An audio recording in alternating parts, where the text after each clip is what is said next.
Picture this. It's the early hours of May 29th, 1453. The air over Constantinople is thick with smoke and the echoes of battle cries, the groaning of siege engines, and the haunting chants of thousands of soldiers ready for one final, desperate assault. For weeks, the great walls of the city have withstood everything the Ottoman army could throw at them. But now, in these final dark hours before dawn, something feels different. Inside the city, soldiers and civilians alike are gripped by a bone-deep exhaustion and a creeping dread. They know the end is near. This isn't just another battle. This is the final act of an empire that stood for over 1,000 years. The fate of continents is about to shift in a single night. What must it have felt like to stand on those walls, watching the flicker of torches in the distance, knowing that an army led by the young and ambitious Sultan, Mehmed II, was moments away from breaching the last defenses of the Roman world? History often turns on moments like these, moments where everything seems to hang in the balance, where one decision, one stroke of luck, or one act of courage can change the course of civilization. The fall of Constantinople wasn't just the end of a city, it was the closing of one era and the violent, dramatic birth of another. It reshaped trade, culture, religion, and power in ways we're still unraveling today. In this video, we're going to journey back to those tense final hours and explore one of the most consequential events in human history. We'll walk the battlements with the defenders, stand beside the cannons that shattered ancient walls, and ask the big questions. How did this happen? Why did it matter so much? And what can this story teach us about resilience, ambition, and the fragile nature of empires? This is more than just a historical account. It's a window into a turning point that echoes through the centuries, and by the end, you'll see why the fall of Constantinople still captivates us today. To understand how this mighty city found itself on the brink of collapse, we need to rewind the clock not by years but by centuries. The empire Constantine built had been slowly crumbling for a long time. By the 1400s, what was once a vast dominion stretching across the Mediterranean was a mere shadow of its former self, a collection of fragmented territories, a bankrupt treasury, and a population that had dwindled to a fraction of its ancient numbers. This wasn't a sudden downfall, it was a slow bleed, a gradual erosion of power that made the empire's final crisis almost inevitable. Imagine a grand, majestic cathedral, its foundations slowly being eaten away by a persistent, unseen damp. For the Byzantines, that dampness was a combination of relentless external pressure and crippling internal decay.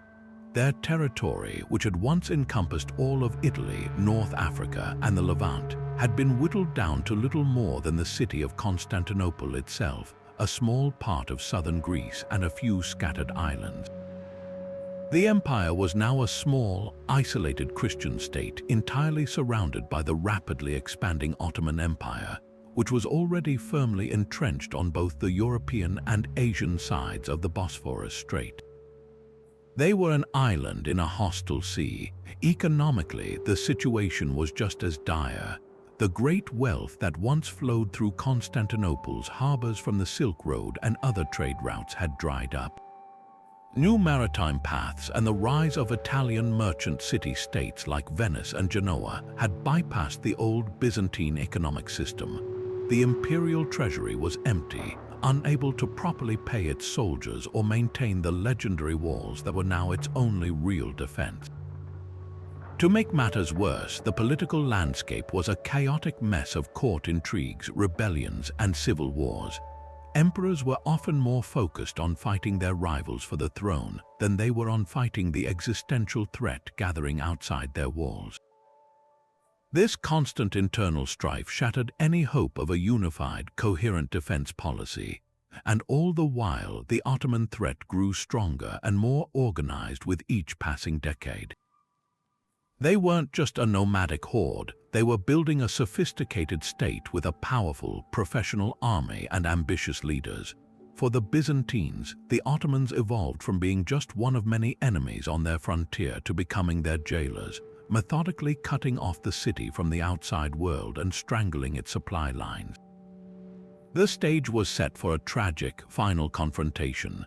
A young, dynamic, and resource-rich superpower was poised to deliver the final blow to an ancient, exhausted, and impoverished empire that had already lost almost everything but its glorious name. And into this moment of history steps a figure who is anything but exhausted, a leader whose ambition and vision were the perfect antithesis to the empire's decline, the 21-year-old Ottoman Sultan Mehmed II. While the Byzantines were looking backward, clinging to the faded glory of their past, Mehmed was gazing intently toward a future he was determined to build. To call him ambitious almost feels like an understatement. He was consumed by a singular, driving purpose that had been decades in the making. Mehmed was not your typical young ruler. From a very early age, he was groomed for power, but his education went far beyond military strategy and statecraft. He was a polyglot, fluent in Turkish, Arabic, Persian, Greek, Latin, and Hebrew. He devoured the classics of Greek philosophy and Roman history. He surrounded himself with scholars from Italy and knew the works of Alexander the Great and Julius Caesar intimately. This wasn't just academic curiosity, it was a strategic deep dive. He was studying the blueprints of empire, learning from the greatest conquerors and administrators in history to understand what made civilizations rise and, crucially, what made them fall. He saw himself not merely as an Ottoman sultan, but as the heir to the Roman emperors, the next in a line that stretched back to Constantine himself. For him, capturing Constantinople wasn't just a military objective. It was the necessary act to legitimize that claim and cement his place in history. This profound sense of destiny fueled his military innovations. He understood that the legendary Theodosian walls, which had repelled invaders for 1,000 years, could not be overcome by traditional means. So he invested in a terrifying new technology, massive cannons. He enlisted the skills of a Hungarian Christian engineer named Orban, who had initially offered his services to the Byzantines. They couldn't afford his price, so Mehmed eagerly hired him, giving him whatever resources he needed. The result was a monstrous bombard, later known as the Basilica Cannon, which could fire stone balls weighing over 1,200 pounds.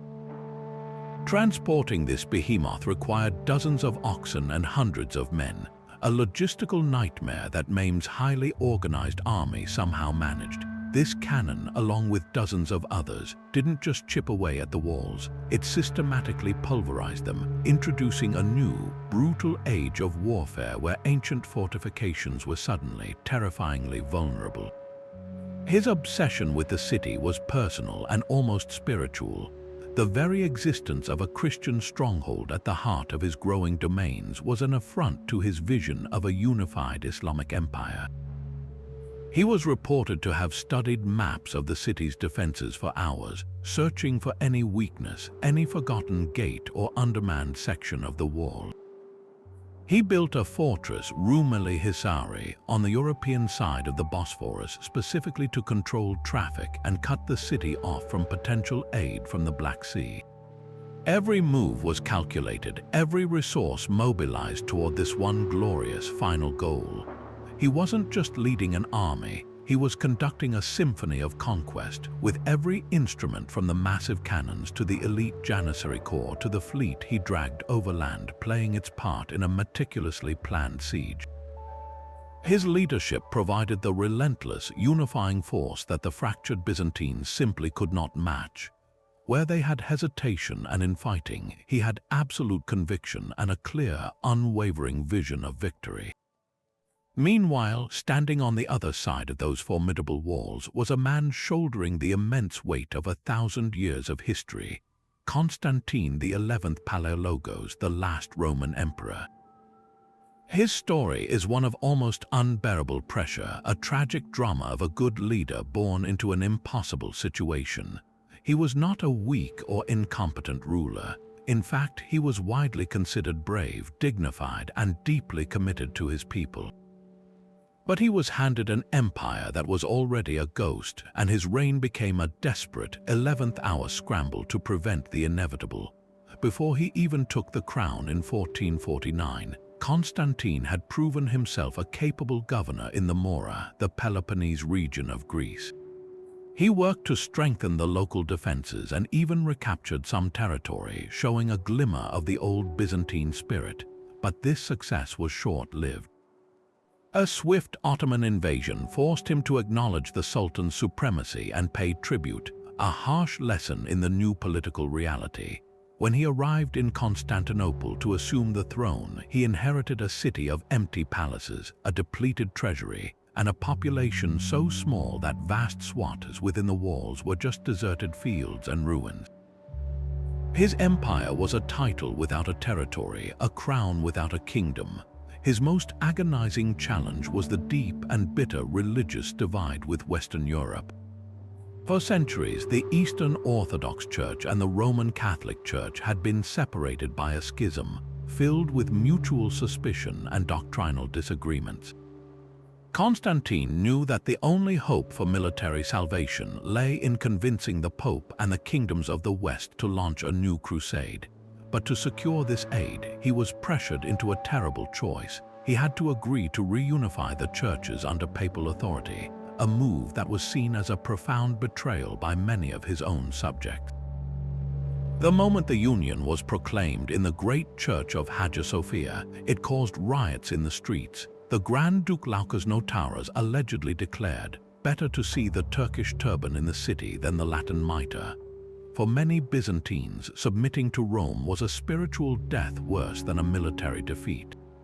So while Constantine was begging for armies from abroad, he was facing open rebellion and despair at home, his authority crumbling from within even as the external enemy gathered strength. When the siege began in earnest, Constantine became the embodiment of resolute defiance. He rejected Mehmed's offers of surrender, which promised him safe passage and a governorship elsewhere. He chose to share the fate of his city. During the final weeks, he was everywhere inspecting the walls, boosting morale, patching up breaches in the defense, and fighting alongside Venetian and Genoese mercenaries as well as his own outnumbered soldiers. He was no distant monarch, he was a commander in the trenches. Historical accounts describe him moving through the city on the last night, attending a final, somber religious service, and begging forgiveness from his courtiers and soldiers for any wrongs he might have committed. It was the act of a man preparing for his end. His final moments are shrouded in the fog of war and legend. As the Ottoman troops poured through a small, forgotten sally port left open after a counterattack, the Kirkaport, a gate, the defense collapsed into chaos. Knowing the end had come, the emperor reportedly tore off his imperial regalia so he would not be identified, and joined a final, desperate charge into the oncoming Janissaries near the St. Romanus Gate. He was never seen again. His body was never officially identified, giving rise to a powerful legend that he was not dead, but merely sleeping in a cave beneath the city, turned to marble by an angel, waiting for the day he would return to reclaim his throne. This myth speaks volumes about the profound impact of his tragic end. He wasn't just a failed ruler, he became a symbol of unwavering resistance, the last emperor who chose to die with his city rather than live without it. He faced an unwinnable war with a courage that transcended the collapse of his empire. What truly made Constantinople seem untouchable for over a millennium wasn't just the courage of its defenders or the will of its emperors. It was stone and mortar, engineered on a scale so magnificent it bordered on the mythical. The legendary Theodosian walls were far more than a simple barrier.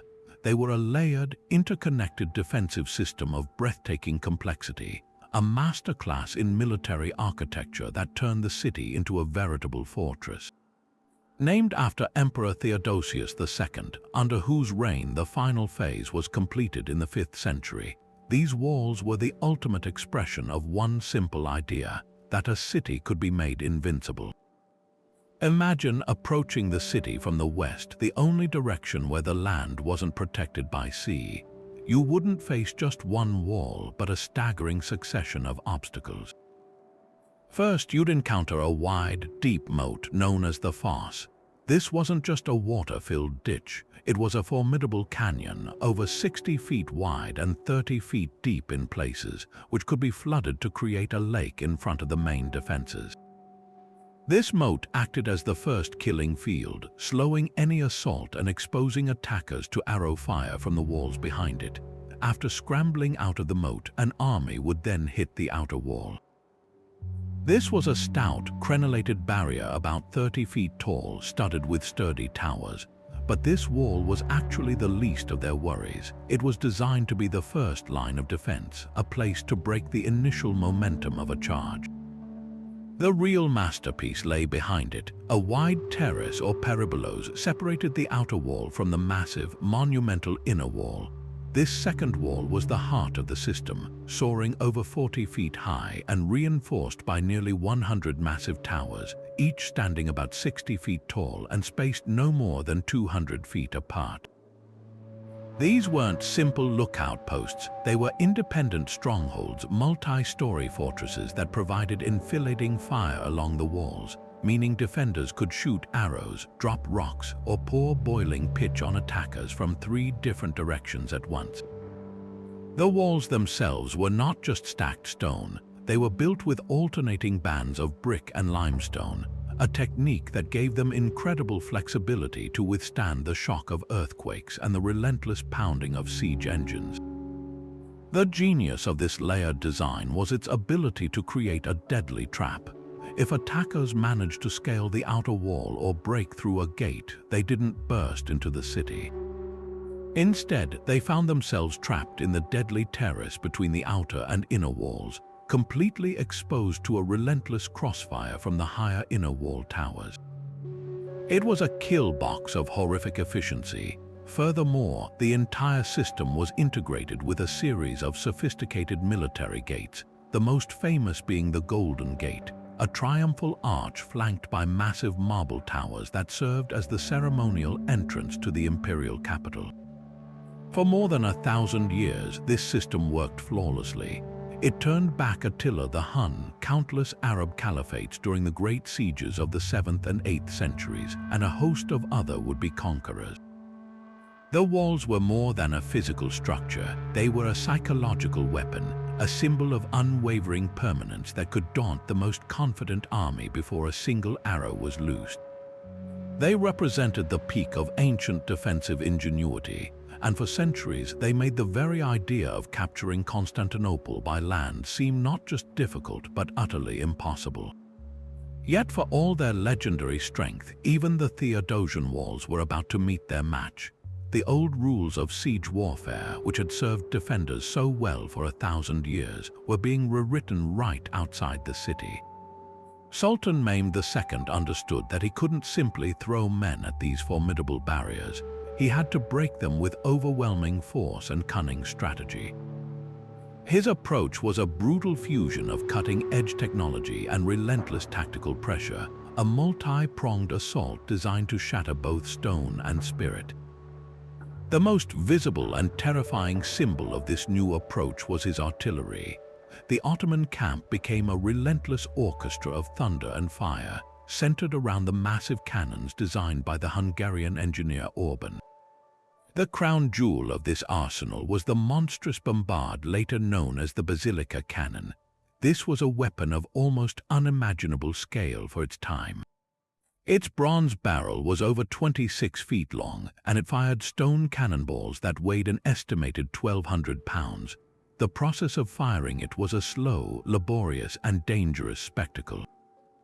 It took hours to load, requiring enormous quantities of gunpowder and a team of specialized crewmen. The recoil was so violent that the gun had to be reinforced by a massive stone embankment behind it, and it said the roar of its discharge could be heard from miles away, with the ground shaking as if from an earthquake. While it could only be fired a handful of times each day, the psychological and physical impact was devastating. Each massive shot didn't just hit the walls, it atomized them, sending showers of stone and dust into the air and methodically reducing sections of the legendary defenses to rubble. Alongside this giant, dozens of smaller but still powerful cannons maintained a near-constant barrage, creating a hellish noise that wore down the defenders' nerves and prevented them from making permanent repairs under cover of darkness. But Mehmed's genius lay in knowing that cannons alone wouldn't guarantee victory. He integrated this new technology with a suite of sophisticated and relentless siege tactics. His army, one of the most professional and disciplined in the world, constructed an entire network of siege works approaching the walls. They built massive wooden mantlets to protect their artillery crews and archers from return fire. They directed miners, known as sappers, to dig tunnels beneath the fortifications in an attempt to undermine the foundations and collapse them from below, a tactic the Byzantines countermined by digging their own tunnels to intercept and engage in horrific underground battles. The Ottoman forces also employed mobile siege towers, attempting to get men over the walls, and constant probing attacks all along the land wall. This served a dual purpose. It strained the already thinly stretched defenders to their absolute limit, and it was a calculated search for weakness. Mehmed was looking for the one spot where his numerical advantage and relentless pressure could finally achieve a breakthrough. Perhaps the most audacious and logistically stunning move was his solution to the naval problem. The Byzantines had stretched a massive iron chain across the mouth of the Golden Horn, the city's protected northern harbor, blocking the Ottoman fleet from attacking the vulnerable seawalls. For weeks, his ships were useless, unable to break this barrier, so Mehmed decided to bypass it entirely. In a move that must have seemed impossible to observers on both sides, he ordered his fleet portaged over land.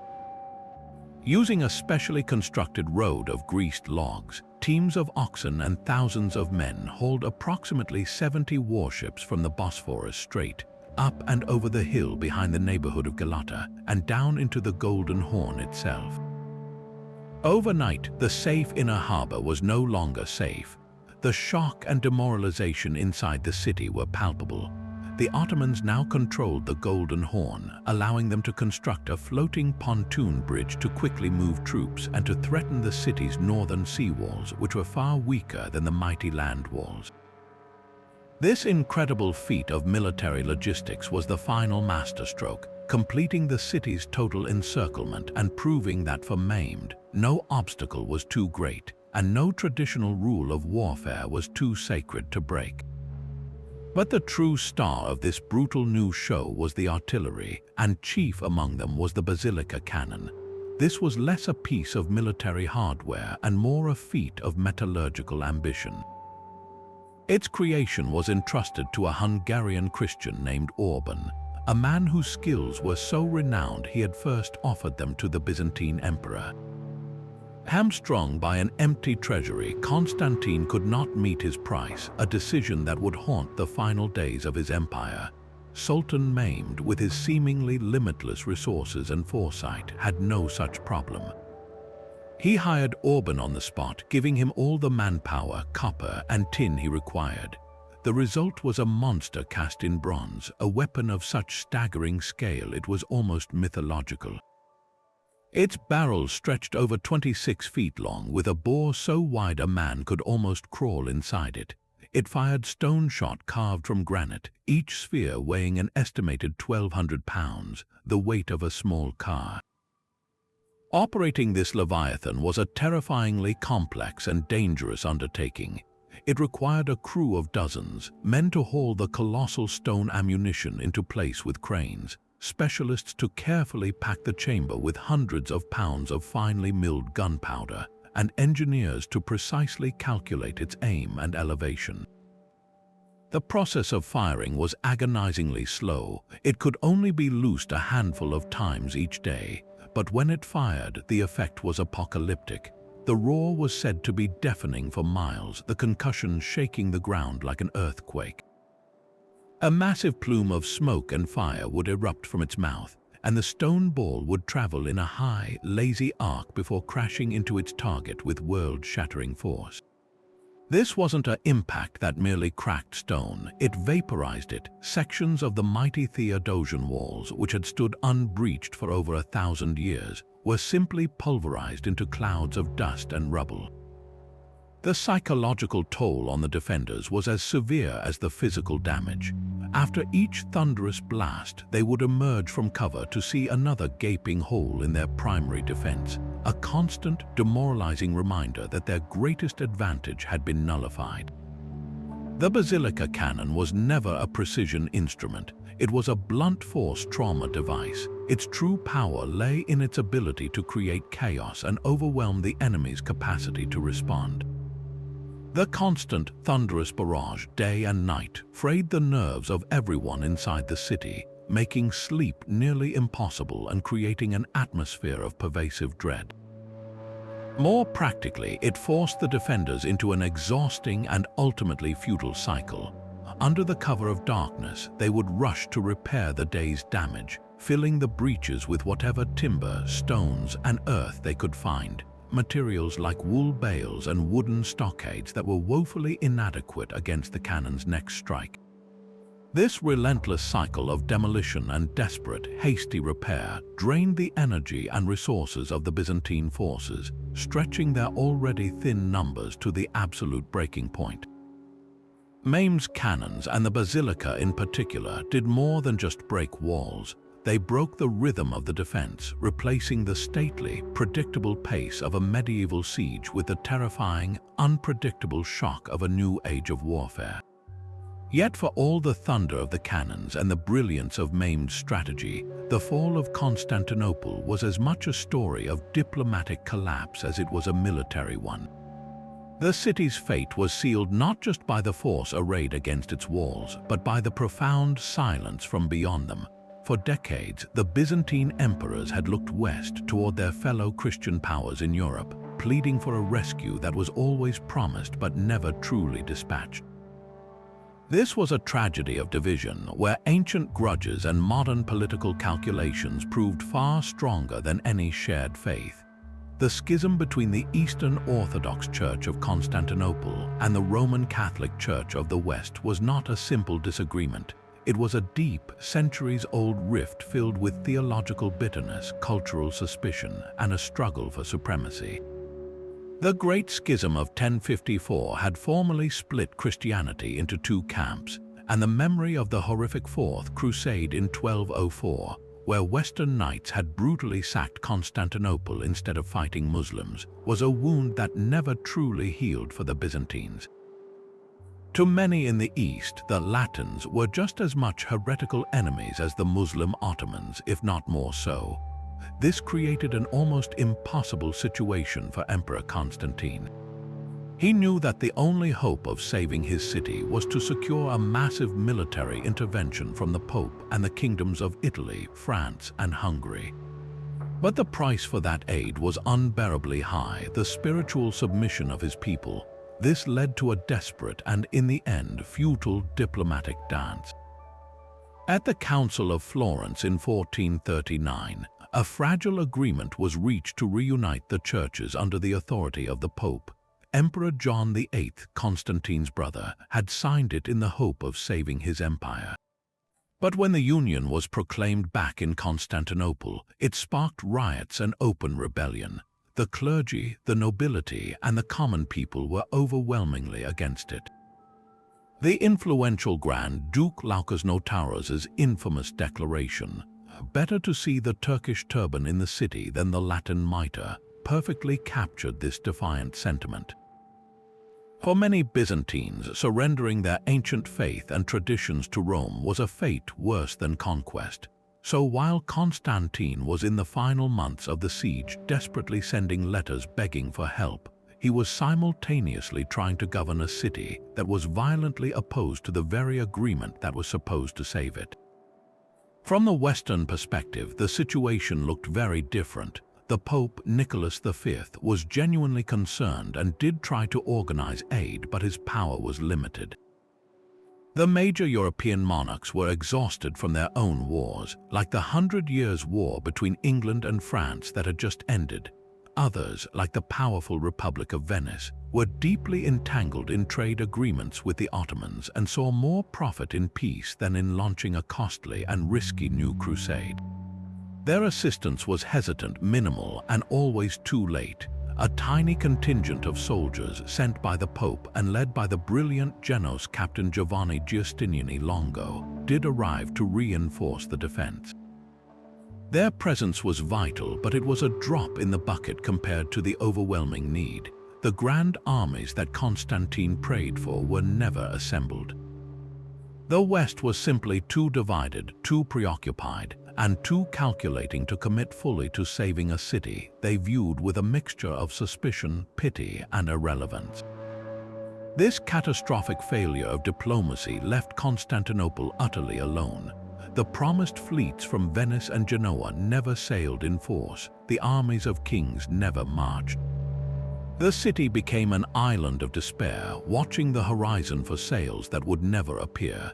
This isolation had a crushing psychological impact on the defenders, breeding a deep sense of betrayal and abandonment that eroded their will to fight just as surely as the cannons eroded the walls. In the end, the deep-seated religious animosities and cold political realpolitik of Western Europe meant that the last vestige of the Roman Empire would have to face the onslaught of the future entirely on its own. While the massive cannons hammered the land walls, the battle for the sea was equally critical. Constantinople was a city surrounded by water on three sides, and for centuries its magnificent natural harbors and command of the sea lanes had been its lifeline. Mehmed knew that a successful siege required not just attacking the city, but completely strangling it, cutting off any hope of rescue or resupply by sea. His strategy to dominate the Bosphorus was a masterclass in military foresight and engineering, beginning even before the first cannon was fired. His first move was one of pure intimidation and control, the construction of the fortress of Rumelihisari. On the European shore of the Bosphorus's narrowest point, directly across from an older Ottoman fortress on the Asian side, Mehmed's armies built this massive stronghold in an astonishingly short period, just 4 months and 16 days. The locals didn't call it Rumelihisari, they called it Bogaskesen, which translates chillingly to throat cutter or straight cutter. The name was perfectly apt. From its commanding position, the fortress's massive cannons could fire on any ship that dared to try and run the strait without the Sultan's permission. It was a permanent, unblinking sentinel that gave Mehmed absolute control over maritime traffic, effectively placing a chokehold on the city's neck from the very beginning. No grain shipments from the Black Sea could get through, no communication with potential allies could pass easily. The city was starting to suffocate. When the siege began in earnest, the Ottoman navy moved into position to complete the encirclement. Hundreds of ships, from massive triremes to smaller fusti, patrolled the waters off the city, forming a formidable blockade. Their primary objective was to guard the mouth of the Golden Horn, the city's deep, sheltered northern inlet that served as its primary naval base. To protect this vital artery, the Byzantines had stretched that enormous iron chain across its entrance, buoyed by massive wooden floats. This ancient defensive marvel was incredibly effective, creating an impassable barrier that kept the Ottoman fleet at bay in the Sea of Marmara for weeks. The sight of that chain and the Christian galleys safely behind it was a huge psychological boost for the defenders and a growing source of frustration for Mehmed. This frustration culminated in a pivotal naval battle on April 20th. A squadron of 4 large Genoese merchant ships, loaded with vital grain and supplies, attempted to run the Ottoman blockade, escorted by a giant imperial transport ship from Constantinople. What followed was a brutal, hours-long struggle. The Ottoman fleet swarmed the Christian vessels, but the high-sided cargo ships, with their crews fighting desperately from fortified castles on deck, proved surprisingly resilient. They were like floating fortresses, and their crossbowmen and cannons inflicted heavy casualties on the Ottoman sailors who tried to board them. At a critical moment, the wind suddenly died down, leaving the heavy Christian ships motionless. The Ottomans saw their chance and attacked with small boats, attempting to tow the vessels away or set them on fire, but the crews fought them off with incredible tenacity. Then, just as the situation seemed most dire for the blockade runners, an evening breeze filled their sails. They surged forward, crashing through the Ottoman lines, and sailed triumphantly into the Golden Horn under the protection of the chain. For the city, it was a moment of euphoric victory. They had supplies and a boost to their morale. For Mehmed, it was an unacceptable embarrassment. His navy, which vastly outnumbered the defenders, had been humiliated. In a rage, he reportedly had his admiral, Boltoglu, publicly humiliated and tortured for his failure. This defeat, however, proved to be a catalyst for one of the most audacious tactical moves in military history. If his navy couldn't break the chain, Mehmed decided he would simply go around it. The plan was as simple as it was staggering. He would move his fleet overland. As the reality of the inevitable confrontation settled in, the two empires embarked on a frantic race to prepare, a study in stark contrasts that highlighted the vast gulf between a rising power and a dying one. On one side of the soon-to-be battlefield was a machine of war operating with ruthless efficiency. On the other, a community scrambling to perform a miracle with almost nothing. Sultan Mehmed's mobilization was a breathtaking display of logistical prowess. He issued a general call to arms across his vast domains, summoning not only his elite professional corps, the disciplined janissaries, the skilled Sipahi cavalry, and the expert artillery corps, but also a massive levy of irregular troops, the Azaps and Bashi Bazauks, who flocked to his banner for pay and plunder. This created a colossal force, with contemporary estimates ranging from 80,000 to well over 100,000 men. But an army this size is worthless if it can't be fed, and here Mehmed's planning was equally meticulous. He established a sprawling network of supply lines stretching deep into Thrace and Anatolia. Convoys of camels and wagons, guarded by soldiers, streamed continuously toward the city, carrying mountains of grain, barley for the horses, salted meat, and weaponry. Workshops were set up near the walls to produce arrows, cannonballs, and gunpowder on site. Every resource of a burgeoning empire was funneled toward a single, all-consuming objective. This wasn't just an army gathering, it was an entire military-industrial complex moving into position, a testament to Mehmed's absolute commitment to leaving nothing to chance. Inside Constantinople, the preparations were defined by a desperate, heart-wrenching scarcity.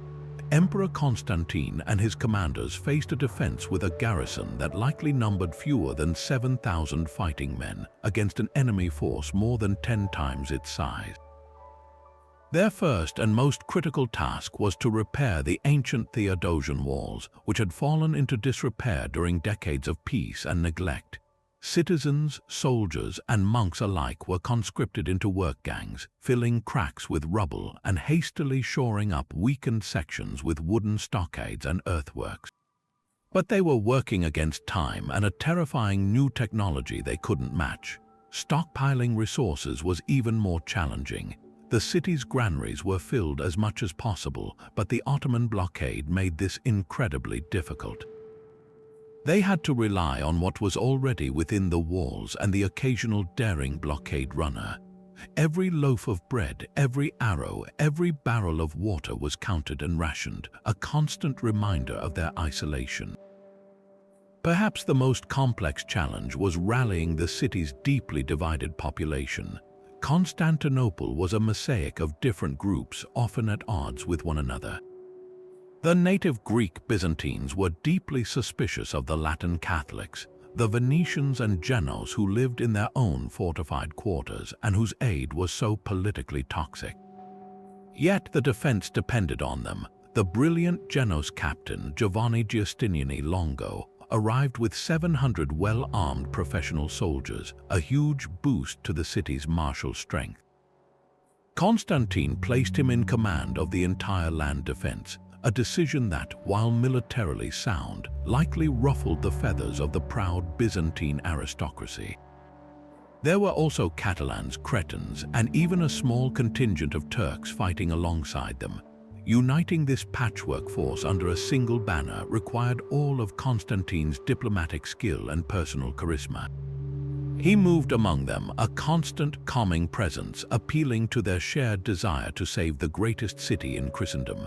It was a fragile coalition, held together by little more than courage and the looming shadow of a common enemy, a stark contrast to the unified, monolithic force preparing to break their world apart.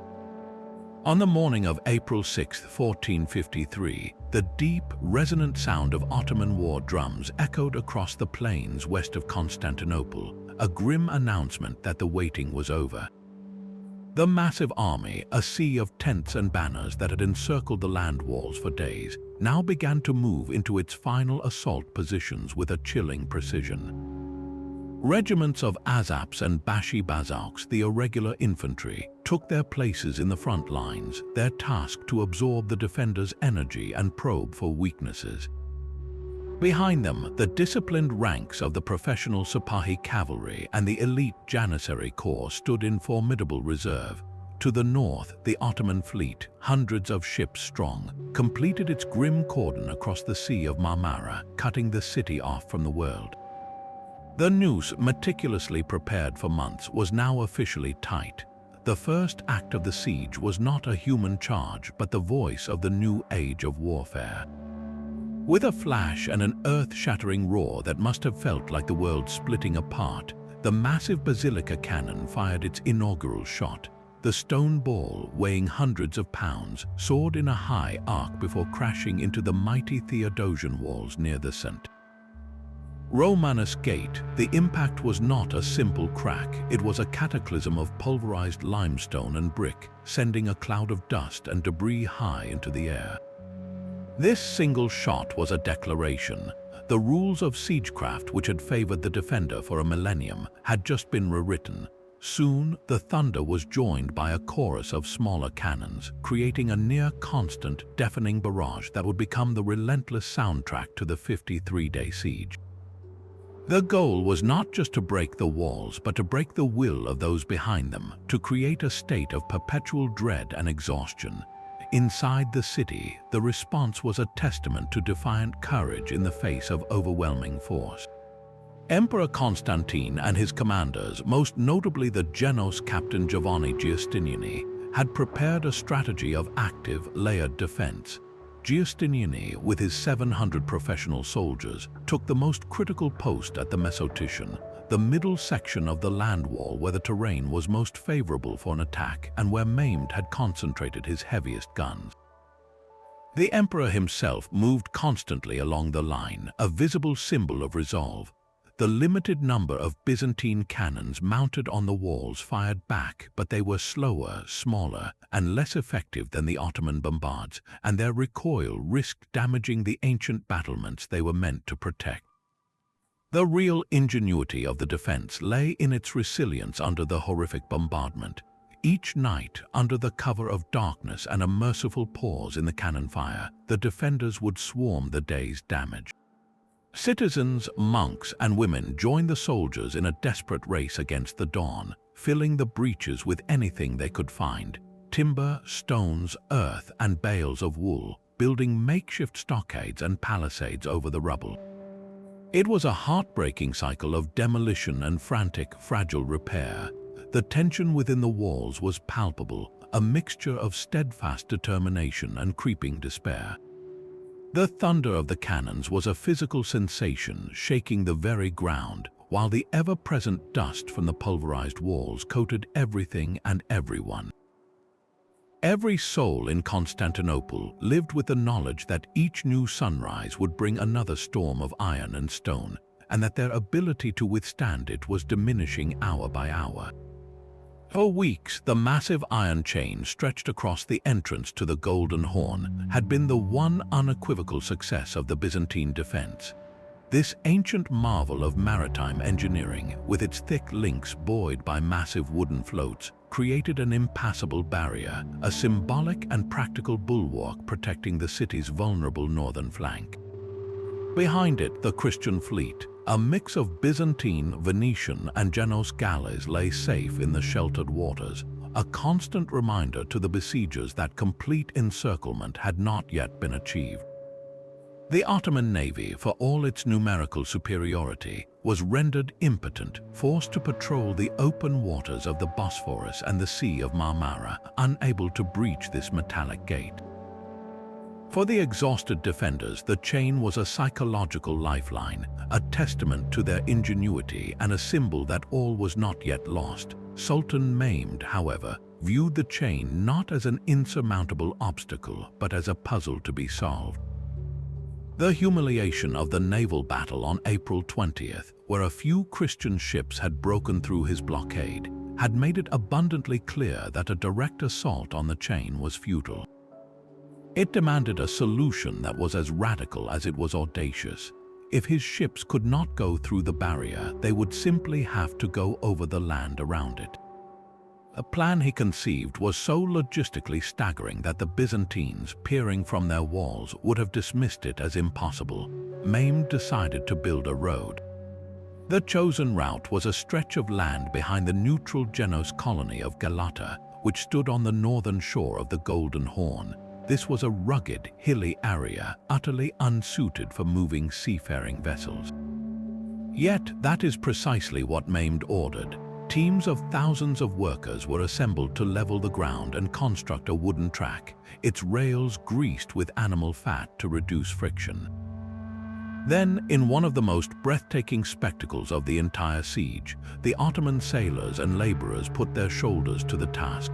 Using a system of pulleys, oxen, and sheer human muscle, they began to haul the galleys, 70 of them, by some accounts, out of the water and onto this greased highway. Picture the scene from the walls of Constantinople, the sheer, disbelieving horror as the defenders watched the impossible unfold before their eyes. Ottoman warships, their sails furled and oars shipped, were slowly, eerily, crawling over the crest of the hill like giant wooden insects, silhouetted against the sky before disappearing down the other slope into the waters of the Golden Horn. The logistical feat was immense. Each ship had to be carefully balanced on rollers, painstakingly pulled and guided to prevent it from crashing down the slope.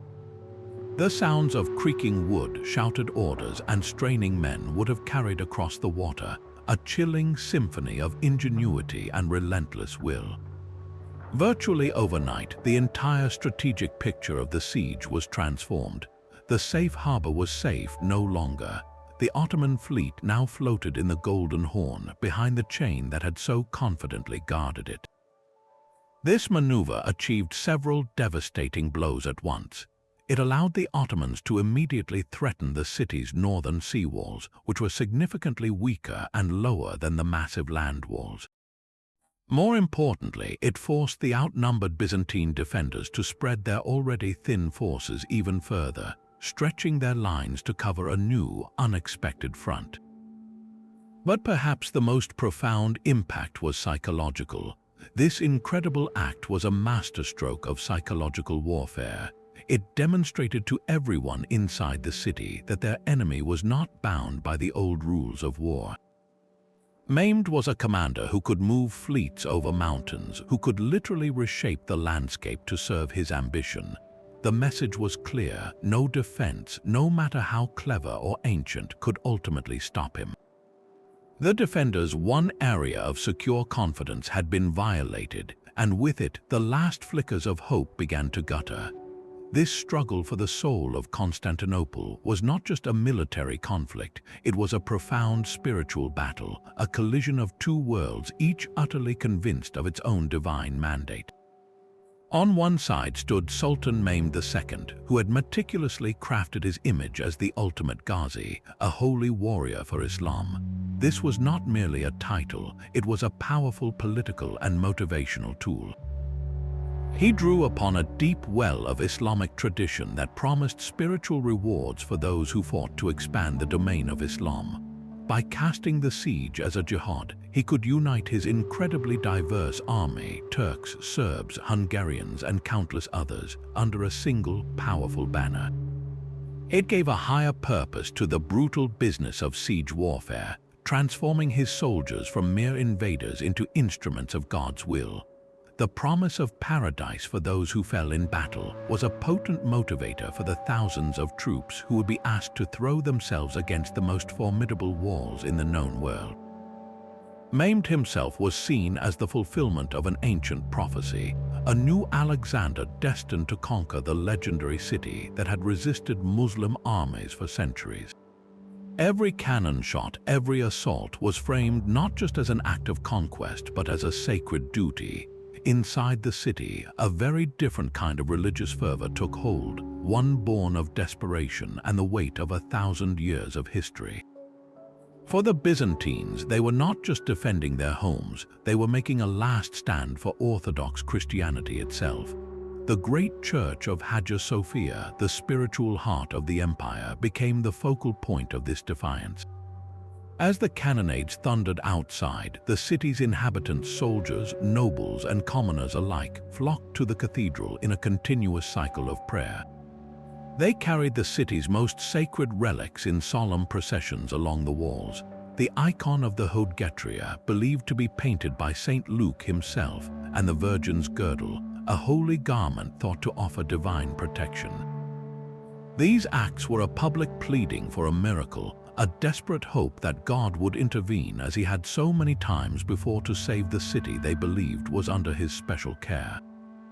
The mood was one of apocalyptic expectation. Many truly believed they were living through the final days and that their martyrdom would be a testament to their faith. This intense devotion, however, was tragically fractured by a bitter and unresolved schism. The profound theological and cultural divide between the Eastern Orthodox Church of Constantinople and the Roman Catholic Church of the West created an almost impossible dilemma for Emperor Constantine. He was caught between the immediate need for military salvation and the spiritual unity of his people. The controversial reunion of the churches, formally agreed upon at the Council of Florence years earlier, was the price demanded by the Pope for sending military aid from Western Europe. In the city's final months, this agreement was publicly proclaimed in a desperate attempt to secure that help. The ceremony in Hagia Sophia, where a cardinal representing the Pope celebrated a Latin Rite Mass, was meant to be a show of Christian unity. Instead, it sparked outrage and deep despair among the vast majority of the population. For them, the theological compromises required for reunion with Rome, particularly acknowledging the Pope's supremacy, were a betrayal of their faith equal to heresy. The famous lament of the Grand Duke Laucus Notaras, that he would rather see the Turkish turban in the city than the Latin mitre, was not an isolated sentiment but a cry from the heart of a people who felt their spiritual identity was being sacrificed for a political deal that might not even save them. This internal religious civil war crippled the defense from within. The promised armies from the West never materialized in any significant force, but the damage to morale was already done. The defenders were not a unified body of believers but a house divided, with Greek soldiers resentful of the Latin contingents and the common people feeling abandoned by both their emperor and their god. The clergy were split, with some supporting the union for the sake of survival and others vehemently opposing it to the bitter end. As the final assault began, this spiritual discord meant that many Byzantines fought not with the unified certainty of their enemies, but with a heartbreaking mixture of courage, fear, and a deep-seated belief that they had already been forsaken. The siege, therefore, became a stark contrast between the unified, forward-looking religious zeal of the Ottoman army and the fractured, tragic, yet deeply poignant faith of the Byzantines, who were defending not just a city, but a world they knew was ending. The final, brutal symphony of the siege began not with a single note, but with a cacophony of terror in the dead of night. For 2 days, the relentless Ottoman cannonade had fallen silent, a deceptive calm that only heightened the anxiety within Constantinople. The defenders, exhausted beyond measure, knew it was the quiet before the apocalyptic storm.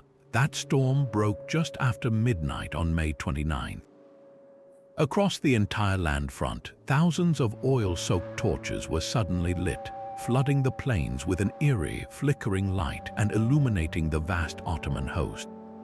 Then, with a unified roar that shook the very air, Mehmed gave the signal. The first wave surged forward, not his elite troops, but the irregulars, the Bashi Bazauks. Their job was sheer, brutal attrition, to overwhelm the defenders through sheer numbers, to exhaust their ammunition, and to probe the hastily repaired breaches for any sign of weakness. For hours, this human tide crashed against the walls. The defenders, commanded by the indomitable Giovanni Giustiniani at the critical Mesotician section, met them with a ferocity born of desperation. Crossbow bolts and stones rained down, and the moat filled with the dead and dying. But the Bashi Bazauks were expendable. When their assault faltered, they were pulled back, and Mehmed sent in his second wave, the disciplined, professional Anatolian infantry. This was a far more serious threat. These soldiers were better armed, armored, and organized, and they pressed the attack with a relentless determination that pushed the Byzantine forces to their absolute limit.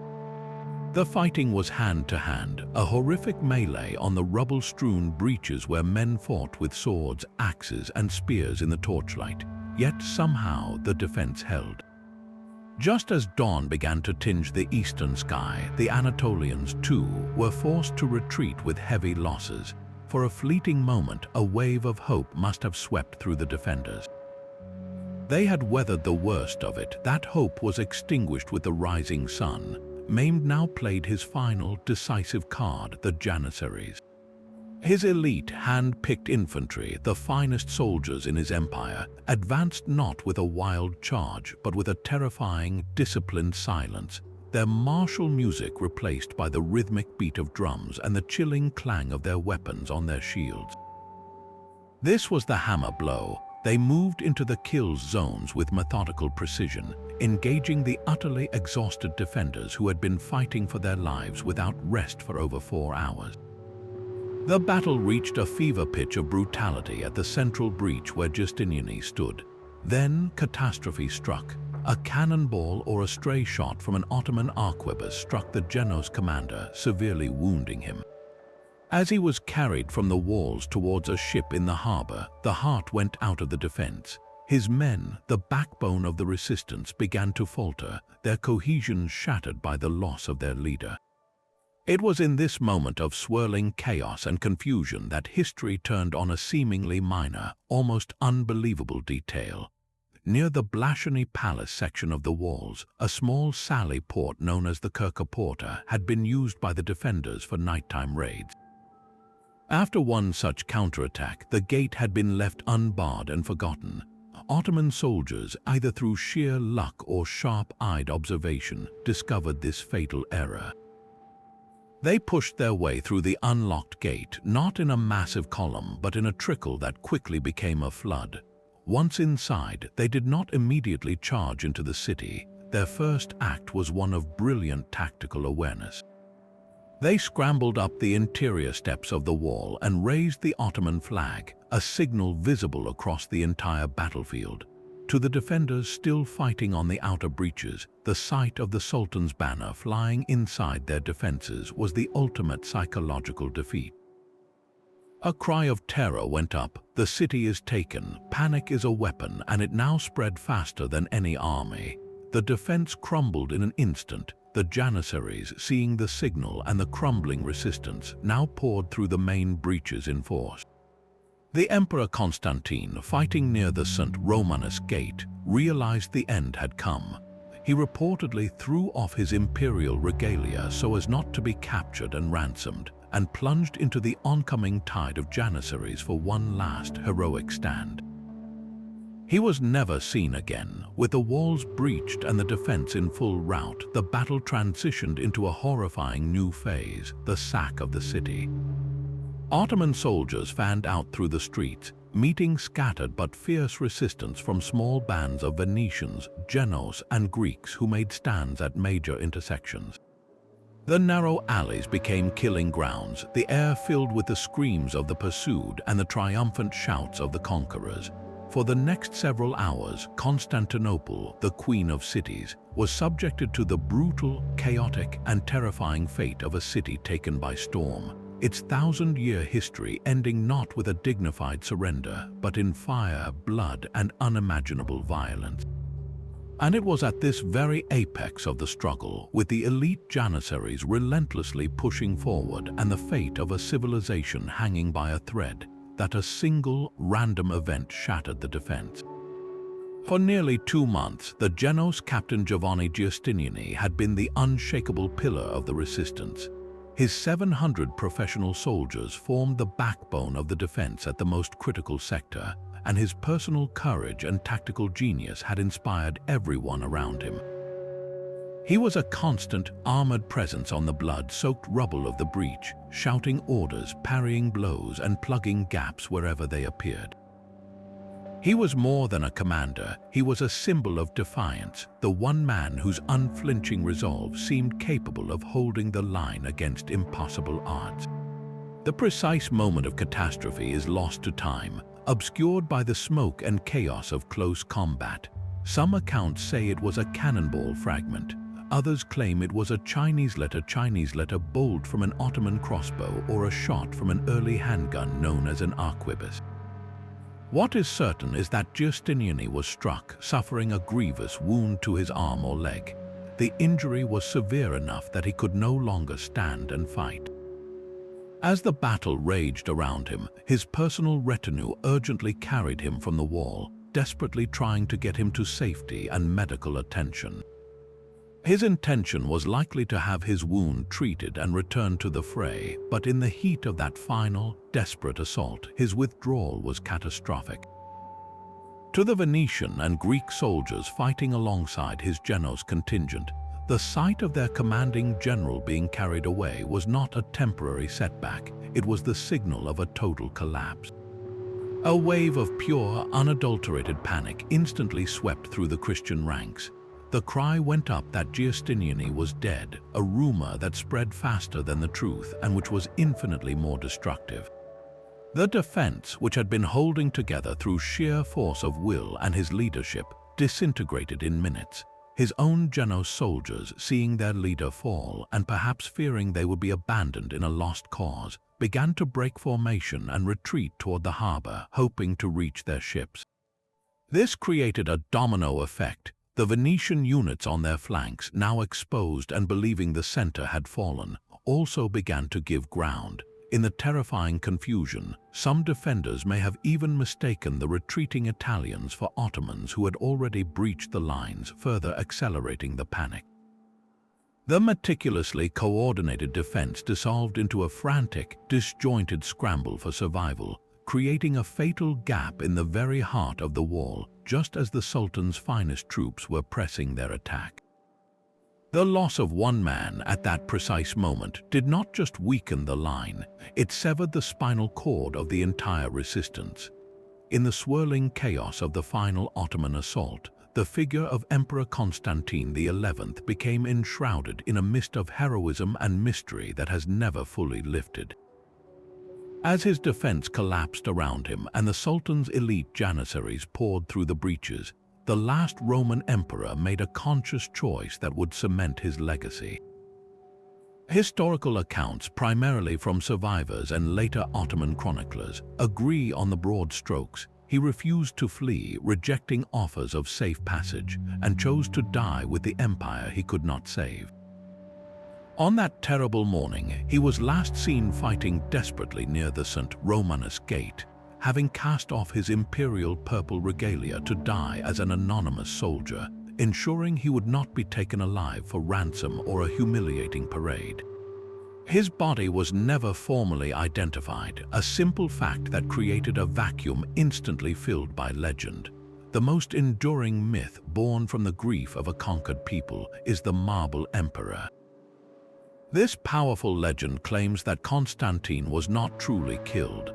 As the enemy closed in, an angel miraculously swooped down and rescued the emperor, turning him into a marble statue and hiding him in a subterranean cave beneath the city, near the Great Golden Gate.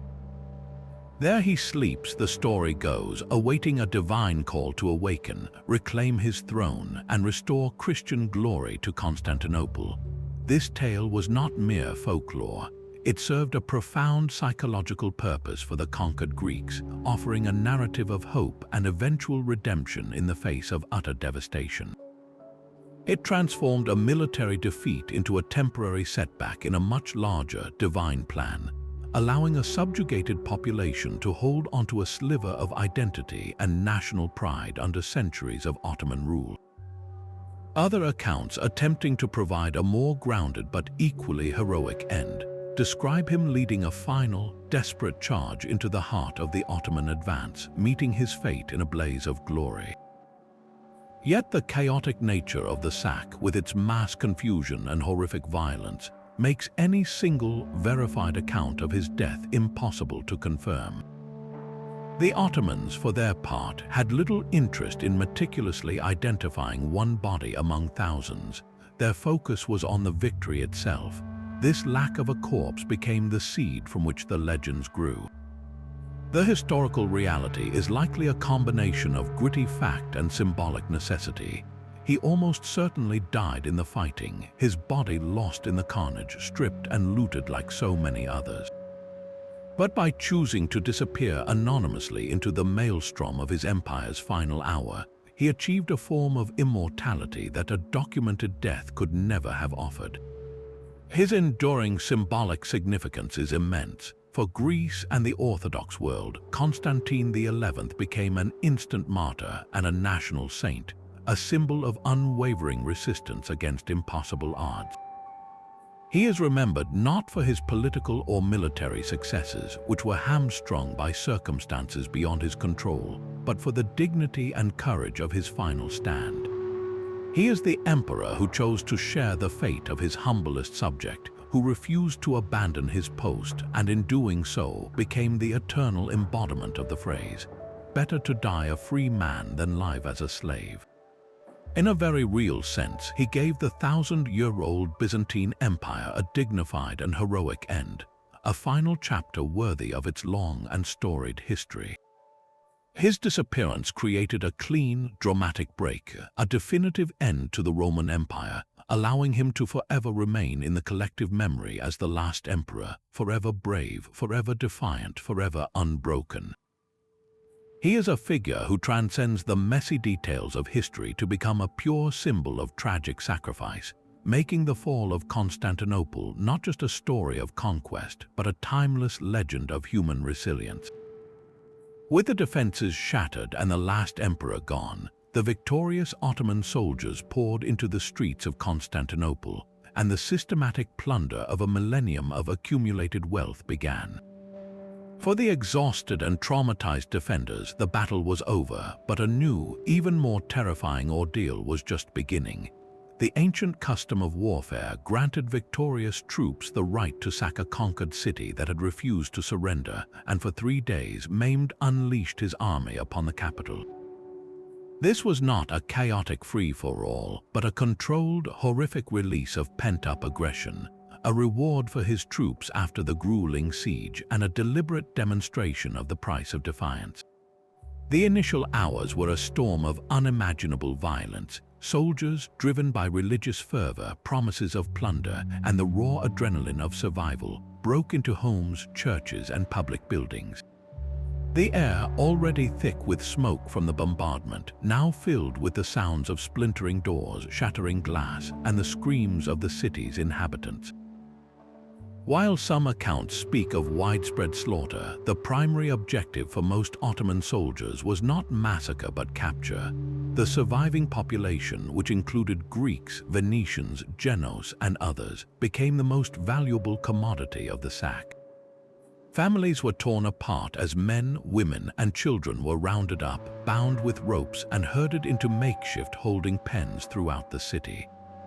The slave markets of the Ottoman Empire were about to receive a massive influx of human cargo, and the soldiers knew that a healthy, skilled captive could fetch a high price, from beautiful young women destined for harems to skilled craftsmen whose knowledge would benefit the new regime. The true tragedy, however, lay in the methodical destruction of the city's cultural and spiritual heart. The great church of Hagia Sophia, the monumental heart of Eastern Christendom for over 900 years, became the scene of a profound desecration. Soldiers burst through its massive bronze doors, and on that Tuesday morning, the divine liturgy was forever interrupted. They smashed the holy altar to splinters to get at the gold and gems inlaid within. Priceless icons were stripped of their silver and gold coverings, and ancient manuscripts were torn apart or trampled underfoot. Mosaics depicting Christ and the saints were defaced with spears, as Islamic tradition forbade the depiction of human forms in holy places. The worshippers who had sought sanctuary inside, believing the ancient tradition that the church would provide a miracle, were instead rounded up and enslaved. According to legend, the priests were in the middle of the ceremony when the doors were breached. Some say they took the holy vessels and disappeared into a secret passage within the church's walls, a story that echoes the legend of the lost emperor himself. This pattern of cultural eradication repeated itself across the city. Libraries containing the last surviving copies of ancient Greek and Roman texts were burned, their priceless knowledge lost to ashes. Priceless statues from the classical era, which had adorned the forums and streets for centuries, were pulled from their pedestals and broken apart. The Hippodrome, the ancient center of Roman civic life, saw its magnificent bronze statues, including a famed Hercules by Lysippus and a 4-horse chariot, hauled away to be melted down for their metal. The aim was not merely to acquire wealth, but to systematically dismantle the visual and spiritual language of the old empire, to overwrite 1,000 years of Christian and Roman history with a new Islamic and Ottoman identity. The physical destruction of these symbols was a powerful statement. The old order was dead, and a new one was being built from its rubble.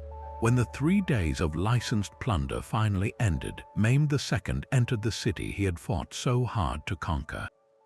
The chronicles describe a young sultan visibly moved not by triumph, but by a profound melancholy at the sight of the devastation. Riding through streets littered with debris and bodies, he made his way to Hagia Sophia. Upon entering, he immediately stopped a soldier who was prizing up a piece of the exquisite marble floor, declaring that the booty belonged to the soldiers, but the buildings now belonged to him. He then ascended the pulpit and proclaimed the Shahada, transforming the great cathedral into a mosque in an instant. This act was the final, symbolic seal on the conquest.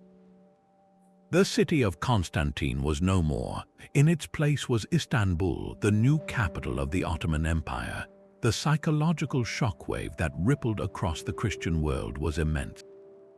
The bulwark of Christendom had fallen, and its most sacred church in the East was now a Muslim place of worship. The event was so cataclysmic that it was seen as a sign of the apocalypse, a divine punishment for the sins of a divided Christianity, and a grim portent of the powerful new Islamic empire that now stood at the very door of Europe.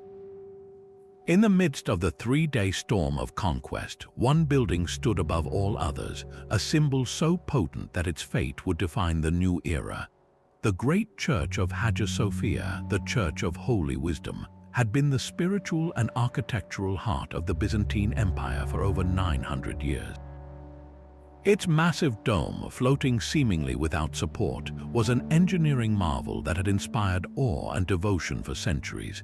It was here that emperors were crowned, where the fate of the empire was prayed for, and where the citizens had gathered for a final, desperate plea for divine intervention just days before. For Mehmed II, the capture of this building was not merely a tactical objective. It was the ultimate prize, the spiritual core of the city he had conquered. His first order upon securing victory was to go directly to the church and perform an act of profound symbolic transformation. The scenes inside the cathedral during those first hours were a microcosm of the sack itself, a chaotic blend of violence, greed, and epochal change. Ottoman soldiers, having breached the main doors, flooded into the vast, echoing space.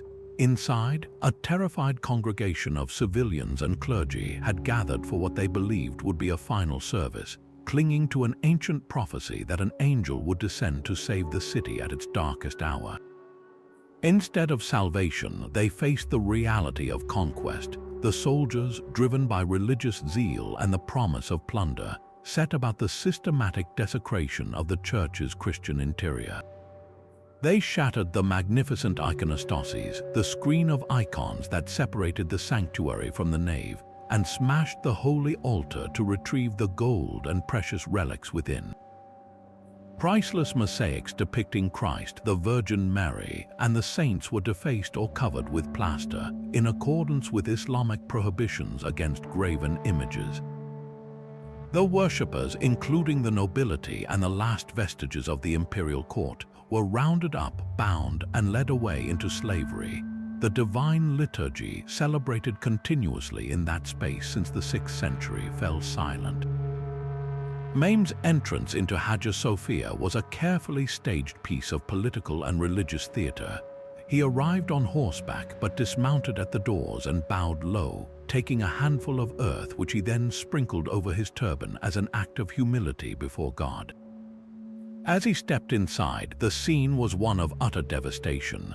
The floor littered with shattered mosaic glass, trampled manuscripts, and debris.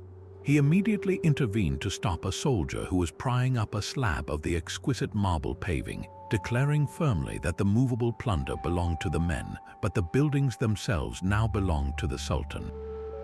This single gesture established his authority and his vision. He was not there to destroy the city, but to possess it and reshape it. He then ascended the pulpit, the same one from which Byzantine patriarchs had preached for centuries, and proclaimed the Shahada, the Muslim declaration of faith. There is no God but God. Muhammad is the messenger of God. With those words spoken in that space, the great cathedral was instantly converted into a mosque. The imam who accompanied him then gave the first call to prayer, the Arabic chant echoing through the vast dome that had so recently resonated with Greek chants, marking the most definitive end possible to the old order. This act was arguably the most significant of the entire conquest, resonating far beyond the physical walls of the city. For the Islamic world, and for Mehmed personally, it was the fulfillment of a prophecy and a divine mandate. The conversion of the greatest church in Christendom into a mosque was the ultimate symbol of Islamic triumph, a clear sign that God had favored the Ottomans. It positioned Mehmed not just as a conqueror, but as a Ghazi, a holy warrior, and as the heir to the Roman Caesars. For the conquered Greeks and the wider Christian world, the event was a cataclysmic shock, a trauma that echoed for centuries. The loss of Hagia Sophia was more than the loss of a building. It was the loss of a spiritual anchor, the very heart of Orthodox Christianity. News of its fall sent a wave of fear and mourning throughout Europe, interpreted by many as a divine punishment for the sin of Christian disunity and the failure of the West to aid the East. The building's new identity as a mosque was the most powerful and enduring symbol of the new reality.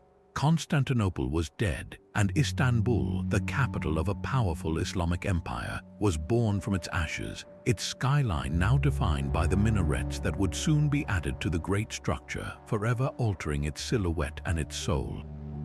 On the third day, as the sounds of plunder began to fade and the initial frenzy of his troops subsided, Sultan Mehmed II made his ceremonial entry into the city he had vowed to possess. He did not arrive as a destroyer exulting in ruin, but as a sovereign coming to survey his new capital. Riding his white horse through the shattered gate of Carisius, also known as the Edirne Gate, he processed down the city's main thoroughfare toward the heart of the empire, the great church of Hagia Sophia. The scene that greeted him was one of utter desolation, streets littered with debris, the smoke of smoldering fires still hanging in the air, and the haunting silence of a population either slain or enslaved. Chroniclers of the time noted the Sultan's visible reaction. A profound melancholy reportedly swept over his face as he contemplated the devastation. He is said to have quietly recited a line of Persian poetry. The spider weaves the curtain in the palace of the Caesars. The owl calls the watch in the towers of Afrasiab. It was a meditation on the transience of earthly power, a moment of reflection for the young conqueror who now held the fate of an ancient world in his hands. His first actions were those of a statesman, not a plunderer. He immediately moved to impose order and halt the uncontrolled violence. He issued a firm decree that the 3 days of looting, the traditional right of a victorious army, were at an end. Any soldier found continuing to pillage or harm the remaining citizens would face severe punishment. This was a crucial step in transitioning the city from a battlefield prize to a functioning administrative center of his empire. He then turned his attention to the human tragedy unfolding around him. Moved by the sight of so many corpses, he ordered that the dead be buried immediately to prevent disease, a task undertaken by both his soldiers and remaining citizens paid from his own treasury. He also dispatched teams to begin fighting the numerous fires still burning throughout the city, safeguarding the structural integrity of the buildings he now considered his own. These practical, decisive measures were the first signs of his intention to rebuild and repopulate, rather than simply abandon the shell of Constantinople. His policy toward the surviving population was a fascinating blend of pragmatism and imperial vision. Understanding that a capital city cannot function without people, he took immediate steps to reverse the catastrophic decline in population. He first freed many of the prominent Byzantine nobles and officials who had been captured, granting them not only their freedom but often their property and positions within his new administration.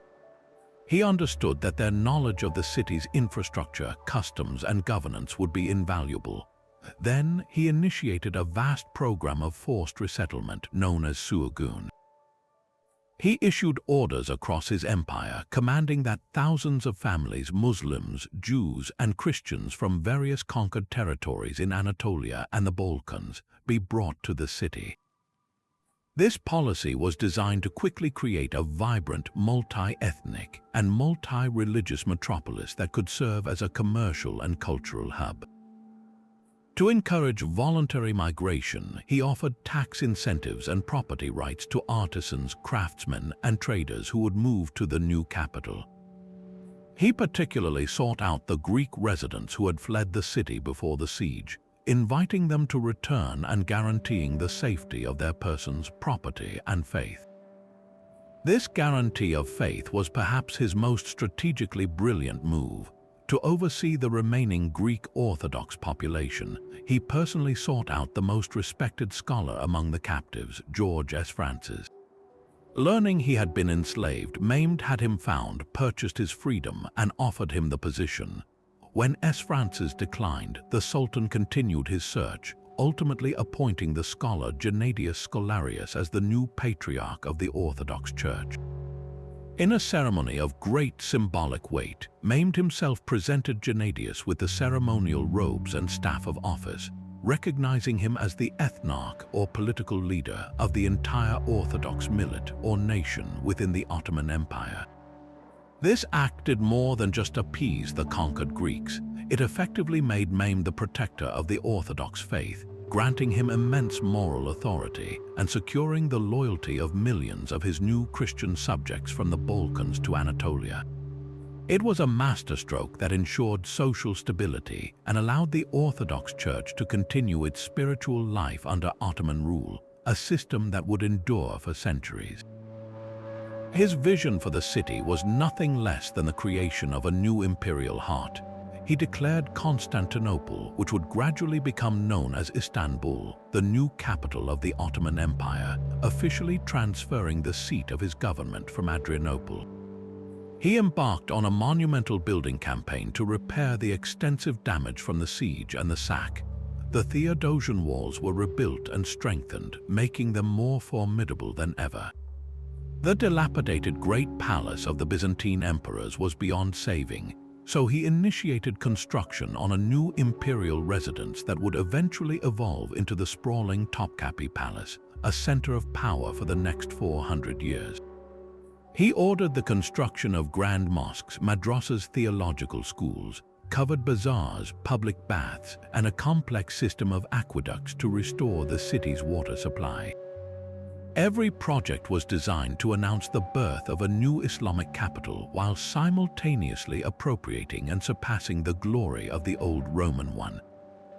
He saw himself not as the destroyer of Rome's legacy, but as its rightful heir, the inheritor of a universal imperial mantle. He now held the city that Constantine had built, and he would now build upon it himself, layering an Ottoman and Islamic identity over the ancient Roman and Christian foundations, creating a magnificent fusion that would define one of the world's great empires. This cataclysmic event, so pivotal in its scope, is not just remembered through the grand sweep of history, but through the vivid, personal testimonies of those who were there, men who stood on the opposing battlements and whose first-hand accounts offer us a priceless, multi-faceted window into the siege.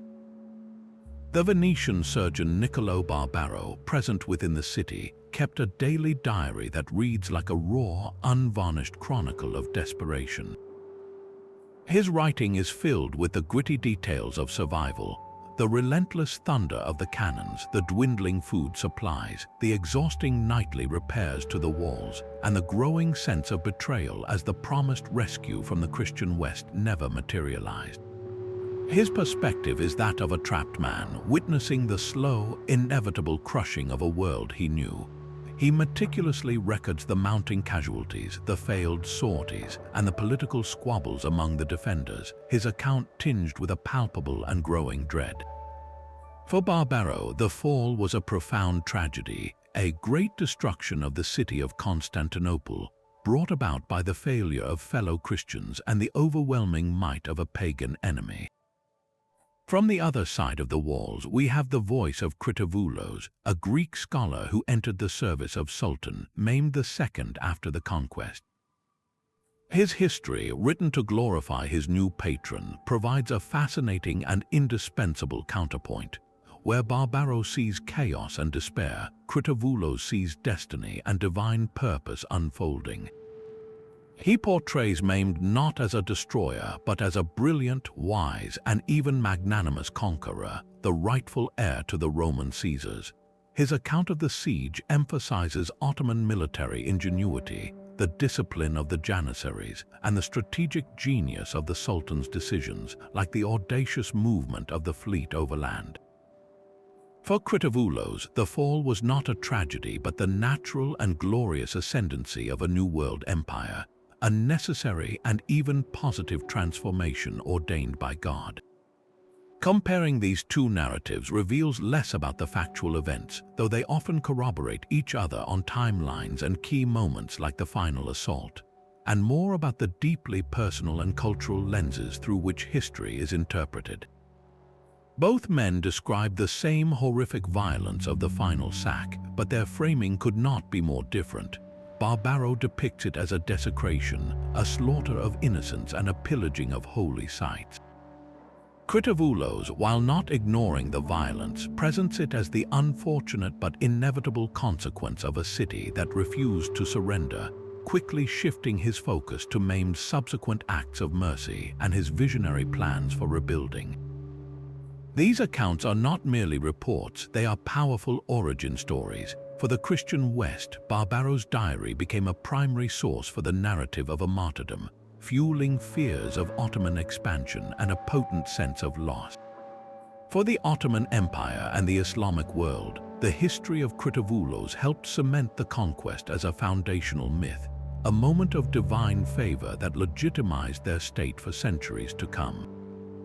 Through their eyes, we see the same event simultaneously as an end and a beginning, a catastrophe and a triumph, reminding us that history's true shape is often found in the clash of perspectives. News of the city's fall did not travel in a day, but it moved with a speed that was shocking for the age.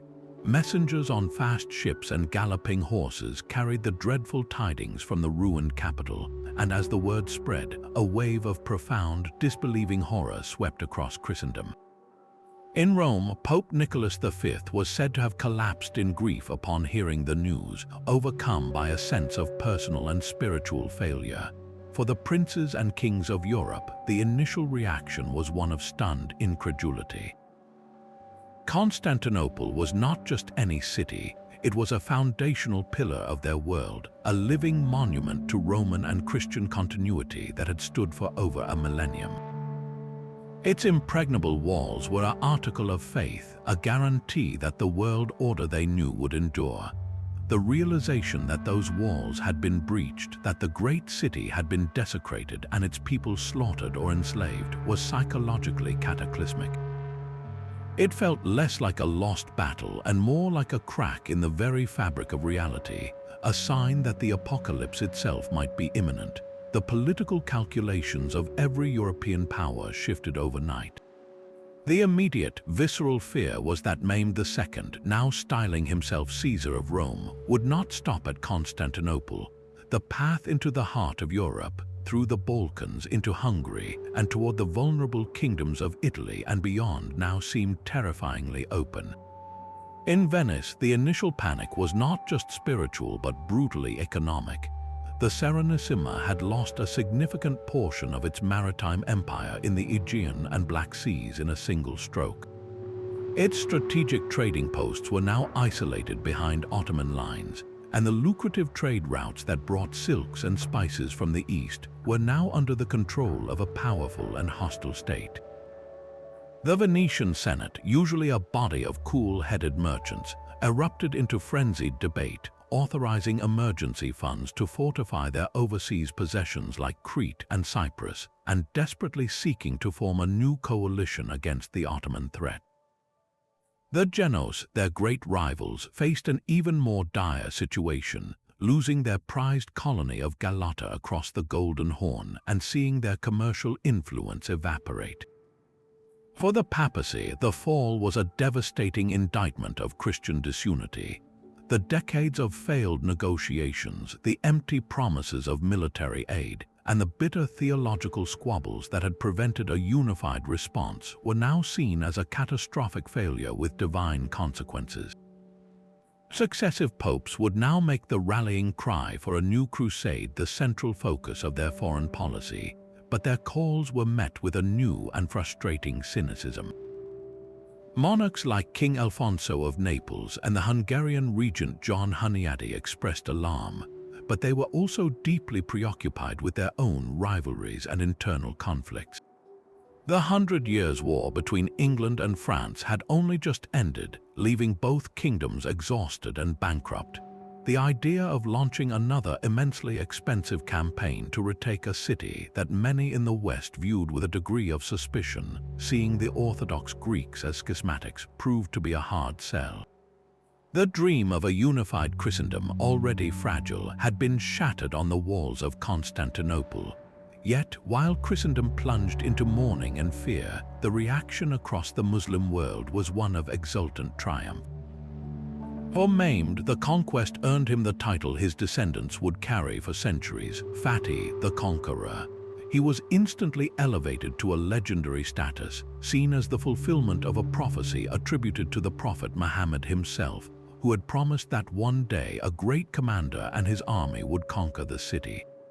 Mehmed was now the greatest Ghazi of his age, the preeminent holy warrior of Islam, and his victory was interpreted as a clear sign of divine favor. This instantly solidified his authority across the sometimes restive Ottoman domains and reshaped the balance of power in the Islamic world, establishing the Ottoman Empire as the undisputed superpower of the era, far surpassing the Mamluk Sultanate in Egypt or the various Persian states. The fall of the city also triggered one of the most significant intellectual migrations in history, an event that would inadvertently plant the seeds for the European Renaissance. As the Ottoman armies advanced, a flood of Greek scholars, philosophers, and scribes fled west, carrying with them precious, ancient manuscripts that had been preserved for centuries in Byzantine libraries but were largely unknown in Western Europe. These texts included not only the works of the Church Fathers but, more importantly, original copies of classical Greek texts by philosophers like Plato and Aristotle, scientists and poets. Their arrival in Italy, particularly in cities like Florence and Venice, electrified the scholarly community. Italian humanists, who were already beginning to look back to the classical past for inspiration, now had direct access to a wealth of knowledge that had been lost to the West for nearly 1,000 years.